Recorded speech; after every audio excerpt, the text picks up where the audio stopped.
dengan dukungan hasil pendidikan yang komprehensif, ilmiah, dan pemeriksaan berbagai ahli dari bidangnya masing-masing.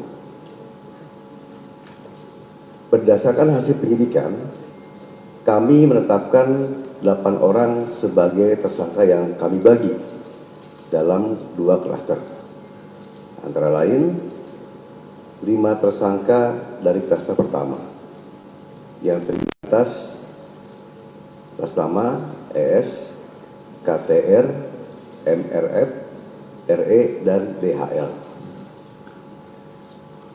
Untuk tersangka dari klaster ini dikenakan pasal 310 dan atau pasal 311 dan atau pasal 160 KUHP dan atau pasal 27A junto pasal 45 ayat 4 dan atau pasal 28 ayat 2 junto pasal 45A ayat 2 Undang-Undang ITE.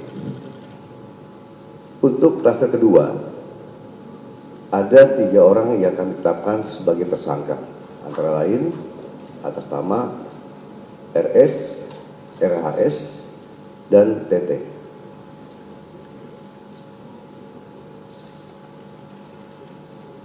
Tersangka pada klaster 2 dikenakan pasal 310 dan atau pasal 311 KUHP dan atau pasal 32 ayat 1 junto pasal 48 ayat 1 dan atau pasal 35 junto pasal 51 ayat 1 dan atau pasal 27A junto pasal 45 ayat 4 dan atau pasal 28 ayat 2 junto pasal 45A ayat 2 Undang-Undang ITE.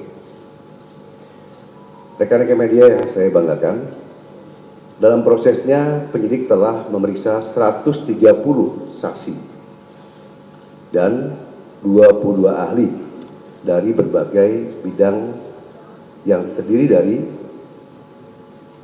1. Dewan Pers, kedua Keterbukaan Informasi Pusat, yang ketiga Dirjen Peraturan dan Perundang-undangan dari Kemenkumham, yang keempat Akademisi Digital Forensik, yang kelima Asosiasi Digital Forensik, yang keenam Praktisi Digital Forensik, yang ketujuh Ahli Bahasa Indonesia, yang kedelapan Ahli Sosiologi Hukum, yang kesembilan Ahli Psikologi Massa, yang ke-10 Ahli Komunikasi Sosial, yang ke-11 Ahli Anatomi dari UI, yang ke-12 Ahli Hukum ITE, yang ke-13 Ahli Hukum Pidana, yang ke-14 SDM Kesehatan Kemenkes, yang ke-15 Lab Dokumen dan Digital Forensik.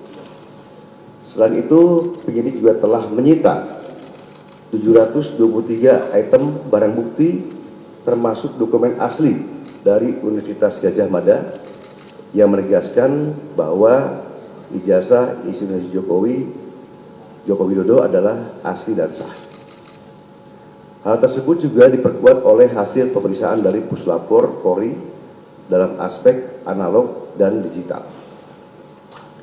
Berdasarkan temuan tersebut, penyidik menyimpulkan bahwa para tersangka telah menyebarkan tuduhan palsu dan melakukan edit serta manipulasi digital terhadap dokumen ijazah dengan metode analisis yang tidak ilmiah dan menyesalkan publik.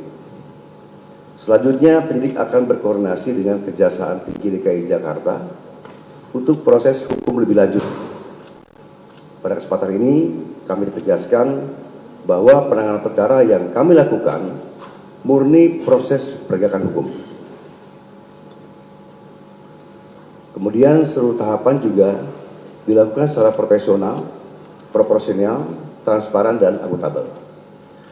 Oleh karena itu, kami menghimbau kepada masyarakat untuk bijak dalam menggunakan media sosial, jangan mudah terprovokasi oleh informasi yang tidak benar, serta selalu melakukan cek dan klarifikasi sebelum